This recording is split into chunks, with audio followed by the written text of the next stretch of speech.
Hello, my name is Kaylah Taylor. Hello, my name is Leandro. Hello, I'm Alex Toussaint. Hi, my name is Mystique Galloway. And today we will be talking about shaping music education in the 21st century in urban schools. Our vision is seeking that urban schools have the best funds to fund their music education programs because oftentimes in urban communities, music programs are obsolete. So we want to make sure that those schools have the certain grants and funds to make sure those programs are possible for the children in the community, as well as the community to encourage the school, because most oftentimes people from the community come to these events to watch their own perform on stage. So we want to make sure that when we have those students perform at events, that it represents the community and give them a certain pride. So let's go to one point that I think it will be important for us to make is, as I researched throughout the internet, so I've seen many cases in which teachers have shared their experiences in urban schools. Today we will share the story of a teacher named Elizabeth Green. So Ms. Green initially taught in schools in which music was pretty prominent, and the students were demographically Caucasian and Asian, and they were already aware of what music is, and most of them already played instruments or sang.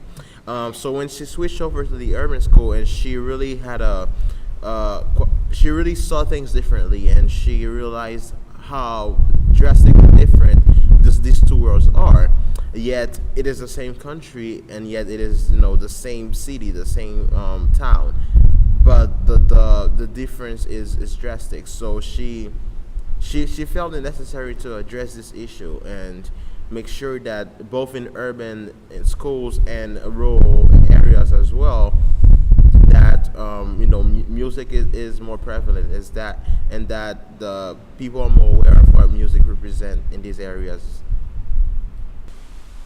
So in terms of pedagogy, so you're talking about the way music is taught in classrooms, and I Yes. think in these culturally diverse areas and demographically quite the same, so everybody should be taught a way that is more appealing to them. So I don't think it would be fair to a student in an urban area, in an urban school, to learn music the way you would teach it at a upper affluent area. So once you do that, then they get more interested in what is being taught and More open to more learning. exactly.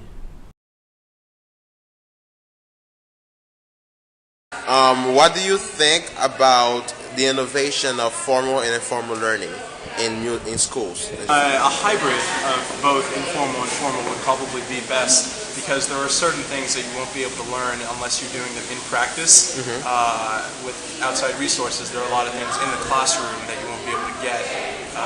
So yeah, I would say that a mixture of both informal and formal would be important to becoming a really well-rounded music educator. Basically, there's a similarity. It's basically direct learning and indirect learning. The direct learning, you basically tell the student, hey, do this. Like, for example, draw the bow perpendicular to the bowstring, whatever. You're commanding the student to do something. While the indirect way to tell the student to do something would be notice the angle, the bow, when the resistance is steady. It encourages students to be more experimental, and they don't have to ask so many questions. Oh, but what if it's a 90-degree angle or 45, and they'll just find out for themselves, and it feels right that They should have time to be creative in the process of learning things, because if they don't have a trial and error and just get it right on the first time by asking like 20 questions, they'll never know how to do something themselves. So Exactly. I believe that the difference, formal, you just tell the students what to do, like you're on teaching mode, but informal, you can joke around with your students a tad bit. It's more of downtime, and I believe that we should have a mixture of the two. You should be able to joke around with your students, but also know me personally, I had a band teacher who he would joke around with us, and that made a stronger connection between us and him, which made us want to learn the music that we were learning. And then we had another band director that was strictly formal, like you need to do this. That's the wrong note. Notice the key change. It's all about the music. It's not about enjoying it. But I think you should be able to go from fun to serious with your students and have a balance. Like you should just be able to switch it on, switch it off. Clapper. The clapper. So thank you for watching our podcast. My name is Kaylah Taylor. I'm Mystique Galloway. Leo. And this is Alex. We're going to put his picture right there. Thank you for watching our podcast.